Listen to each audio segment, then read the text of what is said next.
พิธีลงนามเซ็นบันทึกความเข้าใจ MOU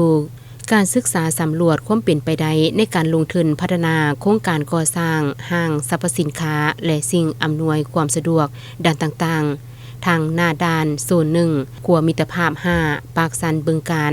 ระหว่างอำนาจการปกครองแขวงและบริษัทพัฒนาโครงการได้จัดขึ้นในตอนบ่ายของวันที่15 มกราคม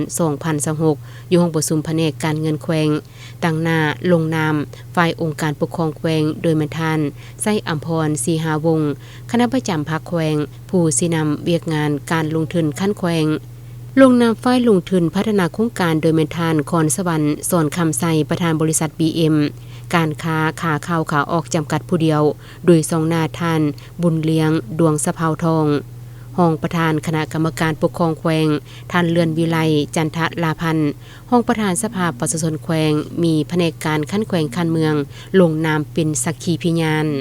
โครงการก่อสร้างห้างสรรพสินค้าและสิ่งอำนวยความสะดวกด้านต่างๆทางหน้าด่านส่วนหนึ่งขัวมิตรภาพ5ปากสันบึงการและยะการศึกษาสำรวจ12 เดือนนับแต่มือลงนามเซ็นบันทึกเป็นต้นไปจุดประสงค์ในการลงนามเซ็นบันทึกก็เพื่อไว้ใช้เป็นหลักฐานอ้างอิงในการดำเนินการทั้งสองฝ่ายในต่อหน้าท่านคอนสวรรค์สอนคำไสประธานบริษัท BM การค้าขาเข้าขาออกจำกัดผู้เดียวในนามได้รับสิทธิ์การลงทุนพัฒนาโครงการได้ให้ฮู้ตื่มอีกว่าโครงการดังกล่าวประกอบมีหลายหน้าเวียกที่เกี่ยวพันจุดประสงค์ก็เพื่อสร้างสิ่งอำนวยความสะดวกให้ผู้ประกอบการและผู้ให้บริการท่านยังได้เปิดกว้างให้ผู้ประกอบการธุรกิจที่สนใจเข้าร่วมพัฒนาโครงการไปพร้อมๆกันแต่ขอรายงานย่อหน่อยนึงเกี่ยวกับกิจกรรมเฉพาะในส่วนครัว5นั้นกิจกรรมที่1ก็คือห้องการของบริการของบริษัทเองเนาะบริษัท BM เองภายในการนำเข้าและส่งออกสินค้าแล้วก็กิจกรรมที่2ก็คือห้างขายเครื่องสินค้าโอดอปเฉพาะภายในแข็งและก็สินค้าต่างๆอยู่ในประเทศลาวเพื่อแสดงในการเป็นของต้อนของฝากในการนักท่องเที่ยวที่จะเข้ามาแล้วก็จะออกไปในห้องที่3ก็คือทางธนาคารเฮ็ดหน่วยบริการแลกเปลี่ยนเงินตราแล้วก็เป็นมีตู้ ATM ในการ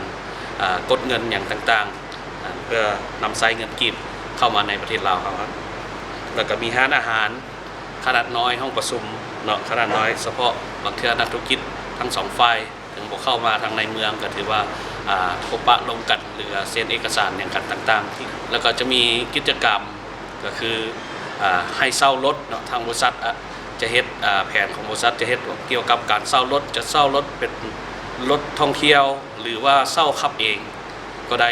จะเฮ็ดบริการแล้วก็เฮ็ดแท็กซี่แล้วก็เป็นมีแอปแท็กซี่ไปพร้อมอยู่ในแข่งคำไซแล้วก็เป็นสถานีซากรถไฟฟ้าระหว่างลาวไทยครับที่ว่าจะเฮ็ดเป็นขนาดใหญ่และขนาดเหมาะสมให้แก่รถไฟฟ้าที่จะเข้ามาในแขวงหรือว่าของไทยจะเข้ามาในลาวดังนั้นจึงขอขอบใจแล้วก็ขอเชิญชวน